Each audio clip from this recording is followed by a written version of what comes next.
Welcome to Cut the Fluff, a space where we drop the small talk, peel back the curtains, and truly delve into what it is that makes us tick and what's keeping us up at night. You can expect honest, raw, and very vulnerable conversations.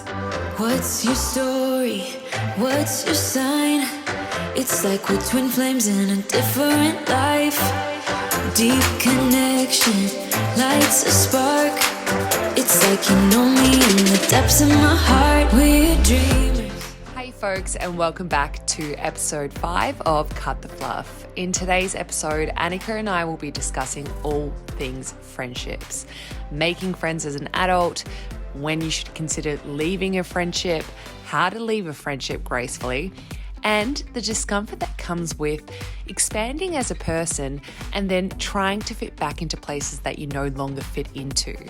We hope you enjoyed today's episode, and as always, if you enjoy it, share it with a friend that you think might find it useful and hit the subscribe button. Hello and welcome back to episode 5. I always do that, I show double hands. 5 of Cut the Fluff, and we want to be getting straight into it as always because we like to cut out the small talk and get straight to the juicy bits. Anika, I understand that you've been mulling over something over this last week that you want to kind of dissect and investigate a little further. So please, the floor is all yours.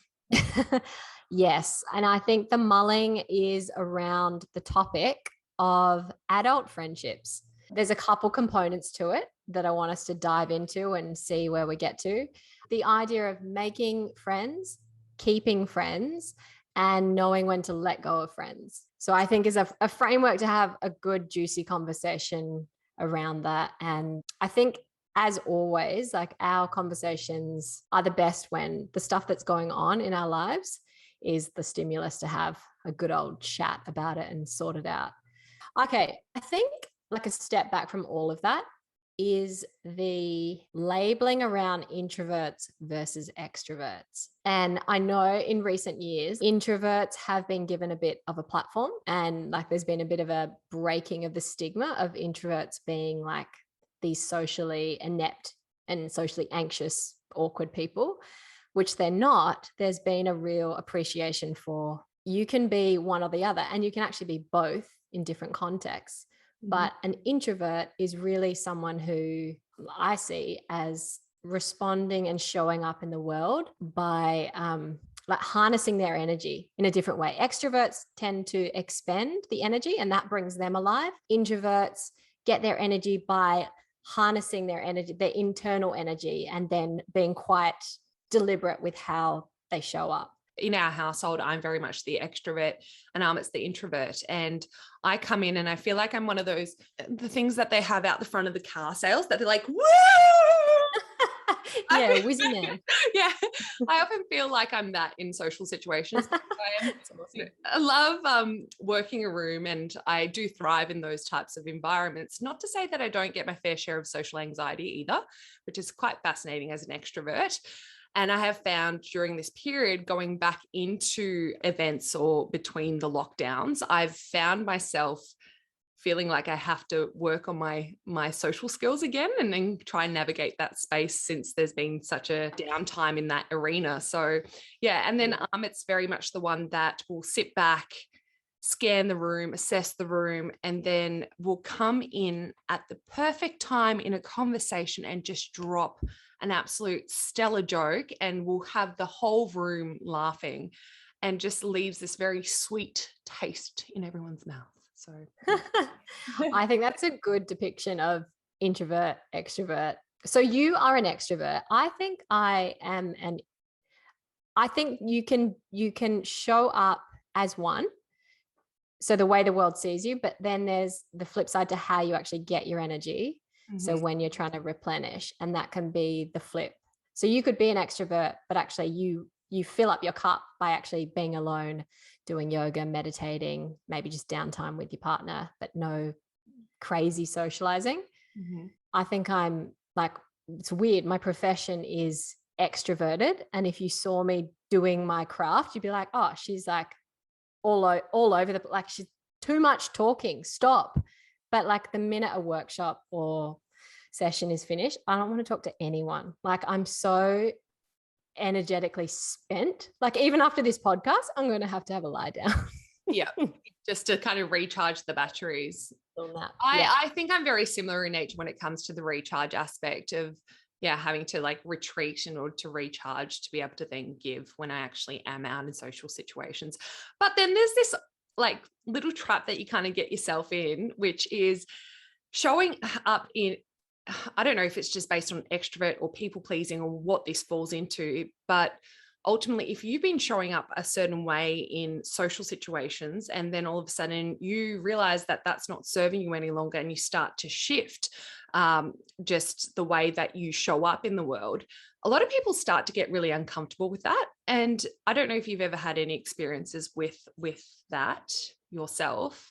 Yeah. And I mean, it's quite current because the reason this topic came about is because I think I see myself a certain way, but it's not always the way that the world sees me. And just for context for listeners, I've recently moved back to Australia. I was in the US for almost 9 years. Even though it's my home turf, like I grew up here, I went to school here, I went to uni here, and I was working here before I left. It's still a little bit of a reverse culture shock. Like I was someone else when I was someone else when I left here, and then I became someone else in the States. And not to like be a charlatan and hide yourself, but I think we're constantly reinventing ourselves and trying on, this theme that's been coming through our podcast is like the idea of different dresses. There's a season for a certain dress, might be fast fashion, and then you ditch it and you try something else on. And so I was that in the States, and coming back here, it's not fitting the way it used to fit. So now we've moved to a small town where I don't know anybody here besides my parents. And so here we are in the land of making adult friends in your mid-30s. And I've got 2 kids, and, it's like having a dog. It's quite an easy way to meet people. Mm-hmm. You send them out and you're like, they look cool. Come on, reel them in. And that has been really helpful and fruitful. And I've met a lot of people, but I'm in that weird limerick space of like, oh, I don't quite, am I trying to be my former self? The Australian version of me versus like who I became and who I like really grew to love, the qualities about myself that I want to continue to nurture. But I'm like in this weird, awkward space of, I feel like an adolescent again, where you're like trying to fit back into an old you that isn't you. Maybe it's confusing for people. And I've even had feedback from people like, who wants social feedback? But I've had social feedback on like, we find you quite reserved and intimidating and all these qualities that I would like hope in my heart that I'm not. And it's always hard because I'm biased. I'm in my body and I only see the world through my eyes. But I have worked really hard at making social situations feel less scary and me feeling less awkward. And what that looks like is, I think I just made a vow with myself a few years ago of like, I'm going to walk into a room and I'm going to be the girl that starts a conversation with someone. I'll find the person that is not, engaged in the conversation, and I'll reel them in, kind of like a lassie sheepdog. Yeah. I want the underdog to feel included because maybe there's a part of me from my childhood that didn't feel included all the time. And I've become the person, I hope, where if you're in a room and like the facilitator says, any questions, I'll put my hand up and risk looking like a dumbass to make other people feel comfortable and like they can speak up too. So that's what I'm striving for. And I hope I've become that, but I'm feeling like maybe I'm not that way here because naturally in a new situation, instead of what they're calling reserved, air quotes, maybe that's reflective and like reading the room and like just taking a pause to take it all in. Yeah. Stop there. What are your thoughts? Do you feel like you're kind of dulling your sparkle out of fear that you might just come off as too much? Potentially. Yeah. I'm having pep talks with myself. I think A, from moving home, and B, from what you said before, like being in a pandemic where you go through these bouts of not seeing people. Like 2020 in California, we didn't see anyone besides my sister and a few friends, but like no big gatherings. So the muscle of how to be like witty and charming and like always engaging, I think is weakened a little. Oh, I have to okay, I want to go down two paths here. One is exploring the idea of, okay, the individuals, I don't know, the social feedback that you received was that you're reserved and you come off as intimidating, which I find really kind of polar, but polar opposite. Yeah. Anyway, but are you of the belief that we generally reflect our own insecurities onto someone? So the way that we perceive someone is generally based on, you know, the glasses that we've put on of the reality that we've built 100%. Up in our own head. So there's that aspect. Perception is projection. Yeah. What you're perceiving about yourself, you're projecting, and vice versa. Yeah. There's that aspect, but there's also the aspect of this idea that we need to put on a show in order to be accepted, find our space within the world rather than showing up authentically. And I think this is something that I have really toyed with over the last, you know, however many years of my life. But I'm also actually, I just realized as you were talking about your experience in the US, we kind of mirror each other in that sense of being away, expanding. So it's almost like the cocoon phase of a caterpillar, gone over to the US, kind of expanded our horizons, our wings are flapping, and then we've returned back home into an environment where we were the caterpillar and still have our butterfly wings, but just trying to figure out how to keep our butterfly wings in a caterpillar environment. Like, yes, we are the hungry caterpillar. Yeah, literally. And it sucks that we're a couple of states apart, my friend. I wish that we were there together. But that all aside, do you feel that when you show up in spaces, you're constantly second guessing what you're saying and, you know, how you might be perceived by others? Or do you find that you can lean into social situations quite easily and, you know, speak with people? Because you mentioned that, you know, you generally go for the individual that you might be seeing having a hard time, you know, joining in on the conversation, which is, I think empaths have a real good sense of space and those kind of dynamics in social situations. But when it comes to, we've discussed the idea of putting on masks. Do you feel like you're masking up, or do you feel like in that time where you're in that space, you're in realizing in real time that, hey, I'm actually really not aligning with this, you know, scenario or this space. So I'm trying to meld myself back into it. Totally. It's such a dance. And I'm really aware of my behavior right now because I'm in the mode of like gathering my friends and not to be like, I'm just like as many as I can get in the bag. But I really am going through a process of who are going to be my buddies for life. Like who are my girls? And I think since receiving that feedback, which is still pretty fresh, I was in a social situation yesterday and I definitely had it in the back of my mind of like, don't be too reserved. Don't like come off as intimidating. And which is the polar opposite to how I started approaching my social interactions here, which was like, yo, girl, you have been locked up for a long time. You were going to say too much, too fast. You just like leave space for people. Don't be too keen. Don't come off as desperate. Even though I am like, I'm pretty fucking desperate for some mates here. I just want someone that aligns with me. I do. And so I'm going to be real. Like it hurt my feelings to have that feedback because it's the antithesis of how I try and show up. And so the idea of like putting on masks, I want to talk about a specific event where maybe I was putting on a mask because I was trying to fit into a social situation that wasn't like giving me space to be who I am and be fully seen in who I am and like be comfortable in my own skin, which I generally feel like I am. I don't feel like we need to audition or perform at this stage in our life to like compete for friendship. Mm-hmm. And so like, you know, it was a situation where I walked in and, you know, they're all like a bunch of really close girlfriends, really special what they have. And I think a part of me was like, I miss that. I miss like friends that know you so well that you can just be there. Like they're all half naked. They'd been at the beach. They were like not dolled up, but they were balls deep in rosé. And I was like, I really want that. Like, I want friendship like that. And the kids were in the other room, but they were so loud. And so I think probably most of them are quite extroverted.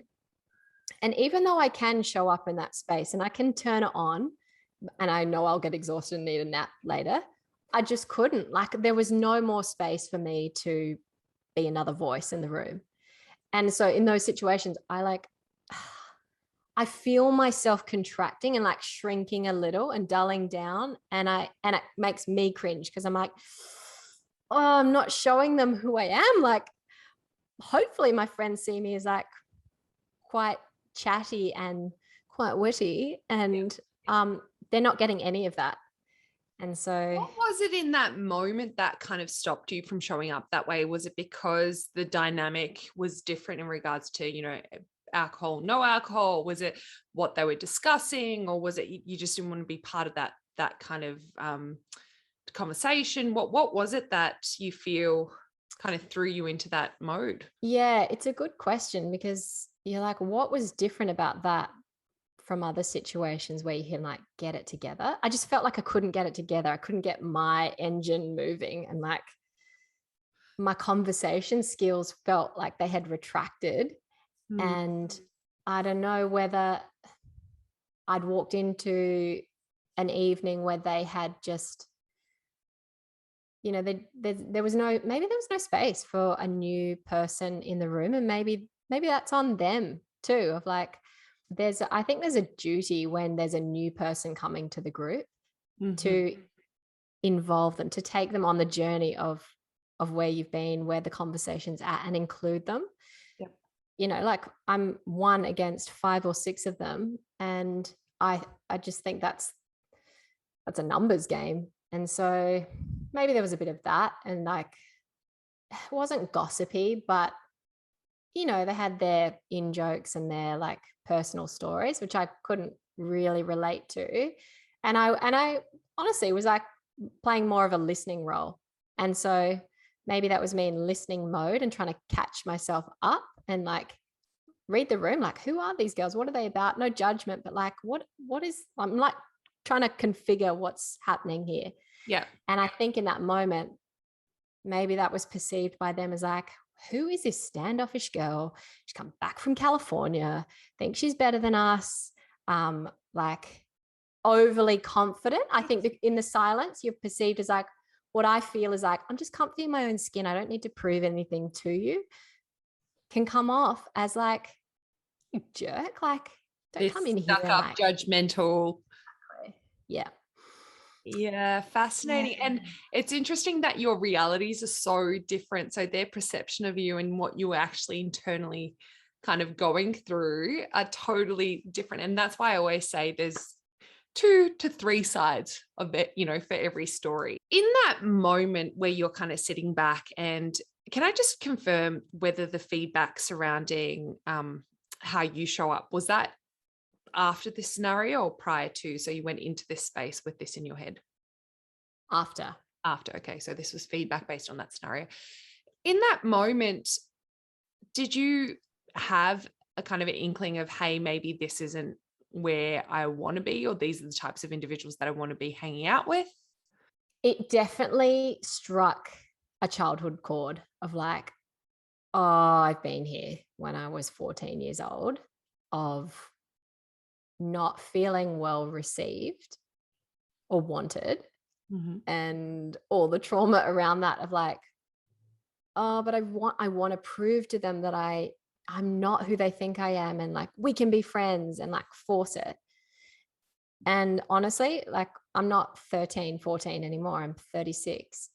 But I still notice the same reaction coming up. I'm like, but I want them to like me. I want to like them. I want us to be buddies. I want to be one of the girls drinking rosé and talking shit and blah, blah, blah. So at what point do you kind of perceive, I don't know if you've been in the situation before, but when do you perceive the right time to kind of make the judgment about walking away from, whether it be new friendships, old friendships, wherever the friendship might be? How do you generally make that judgment, and what kind of helps you go through the process? Yeah, awesome question. I think it's a feeling and it's knowing if you're being true to yourself or you're not. And are you shrinking in those situations to be less than, to fit in, um, versus being that expansive self? And I think for me, it's a check-in. You just know I'm going to have to shrink a part of me to fit in with that, to be the version they want of me. Mm. And I won't sacrifice that. I just won't. I've come too far halfway through, hopefully only a third through this life, but I would rather walk the path on my own and be true to myself than try and bend and flex to, to fit in. And it's tough as well because the situation that you find yourself in is a new space where you're wanting to make new friends, but then also, time is limited and, there's so many factors that come into play that I have come to a point in my life where I find I like to refer to them as energy tickets. And I think I've used this analogy with you, Anika, previously, is I only have a certain amount of tickets available. They go to work, I distribute my tickets to work, I distribute my tickets to just living everyday life, and then the friendships and family aspect. And if I feel like I'm handing out a ticket and it's zapping my reserves, I then really always need to reassess where I'm actually handing that ticket. And it's not from the aspect of I need to gain something from someone or whether that be monetary experience. It's just, that feeling. And I don't think, the feeling of you leave somewhere and you go, oh, that filled my cup. That really filled my cup, rather than the drain or the dread that you might even feel going into the social situation and leaving it. And I think that's a really good time to reassess. And I think it's also tricky as adults knowing how to go about that. Actually, once you've determined, okay, this friendship group is really not serving me anymore and I want to start distancing myself, there's a couple of routes that can be taken. And I don't know if you've personally had experience with that you would like to share, or if you'd like me to go into that. You go into that. I've definitely got somewhere I know it's time to walk away, and I have, and I don't know if I've done it in the best way. I've just closed the door on that. But yeah, what are some tactful ways you've been able to do that and leave what I call the legacy friendships? You went to school together, or you were besties in preschool, and here you are in your mid-30s and you're like, I don't think we have anything in common.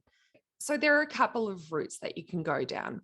There's one that is if the individual is receptive and open to a conversation, not about wanting to change them. So if I can provide an example is, hey, there's an individual that constantly body shames themselves in my presence. And I find that quite triggering as an individual that's gone through body dysmorphia. I really struggle with having women shut themselves down, and men, just anyone, talk about their appearance in a negative way. And it doesn't come from a toxic positivity perspective. It comes from, I don't want to fuel those thoughts. And that's not a space that I would want to be operating from. So you have two tacks that you can go down. You can go, if they're open to the discussion, and speak about your feelings about the situation, because someone can't attack your feelings, rather than being like, you said this, you say this. Say, I'm feeling this way. So I, Daniela, am really struggling and moving through a really difficult time with my body dysmorphia and my eating disorder. And I find it quite triggering when other people speak about their body in a negative manner. I would really love to hang out with you further. Are you open to not speaking about yourself in a negative manner around me and in my presence? And if so, then I'm happy to continue on and try this out.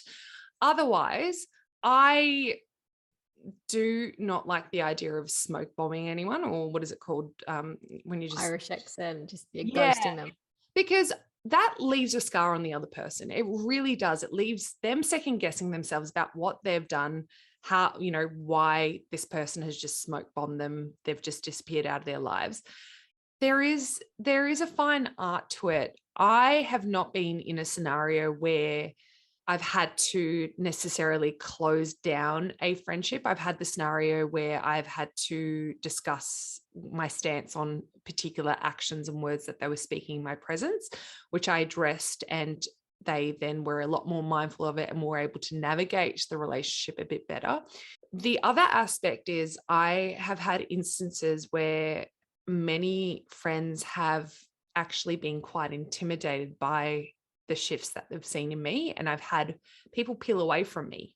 And I've had it said to my face as well, Daniela, this new version of you, I don't know how to be your friend in this new version, which is really sad, because I'm like, the essence of me hasn't changed. Maybe I don't choose to binge drink or party or whatever it is that I used to do, but that's no longer serving me. And that's a choice I've made for myself. And if you can't accept me, I'm accepting you for who you are. If you can't accept me in this new version of myself, then I'm sorry. We're not on the same kind of wavelength. And that's totally fine. There is nothing wrong with that. Like, there is nothing wrong with that. And yeah, that's kind of what my two Wow.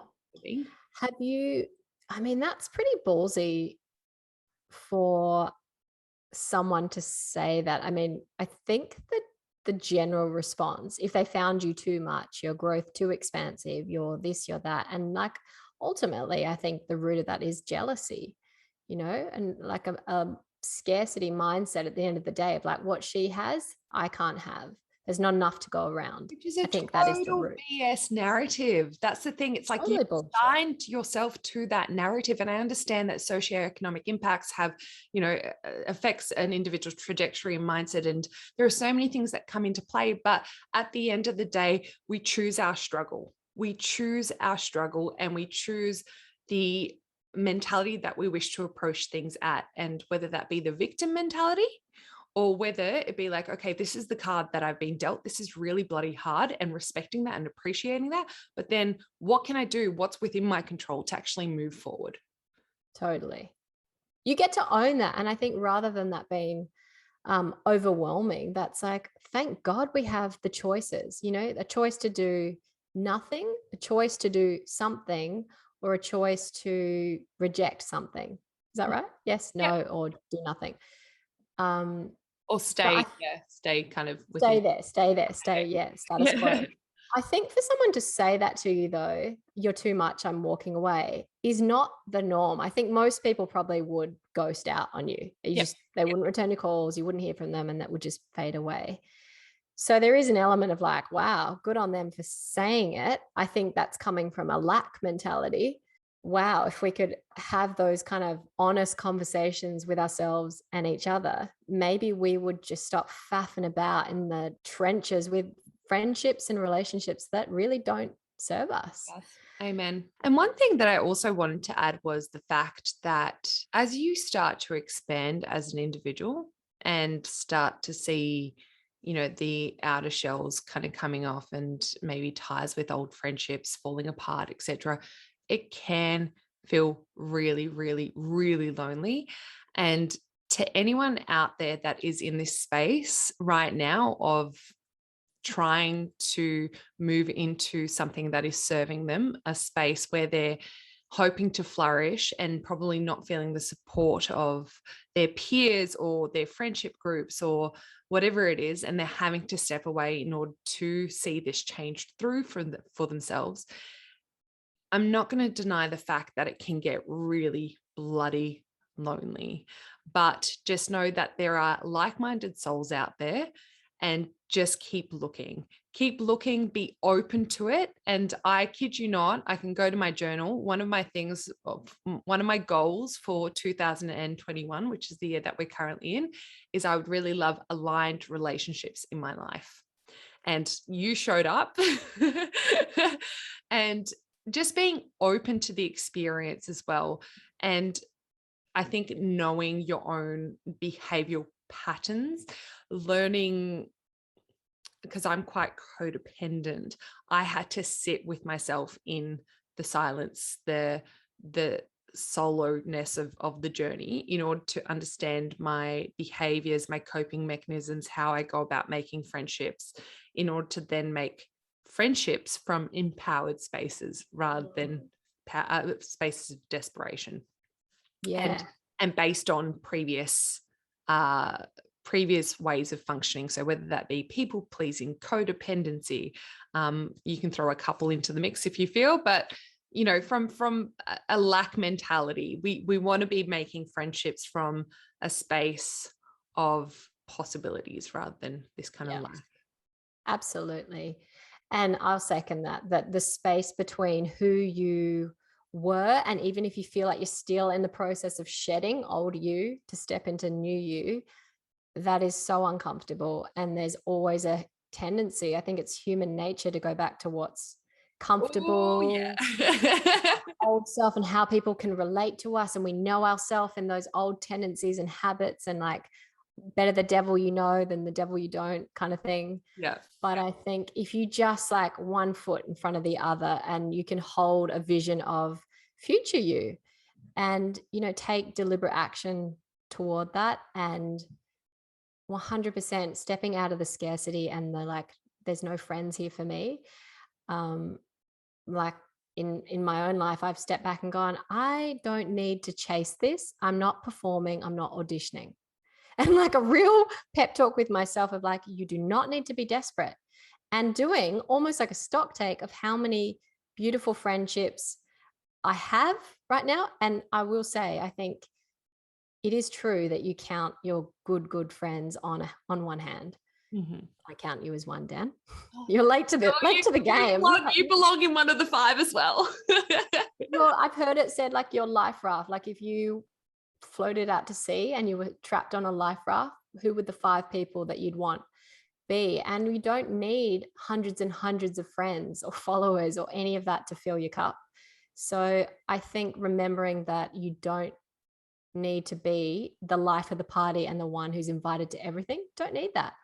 And so appreciating the friends that you do have, and also, yeah, letting go of the ones that aren't serving, and knowing that you're just making space for the right ones to come through. You're regaining your energy tickets, pulling back those energy tickets back in towards yourself. So wealthy.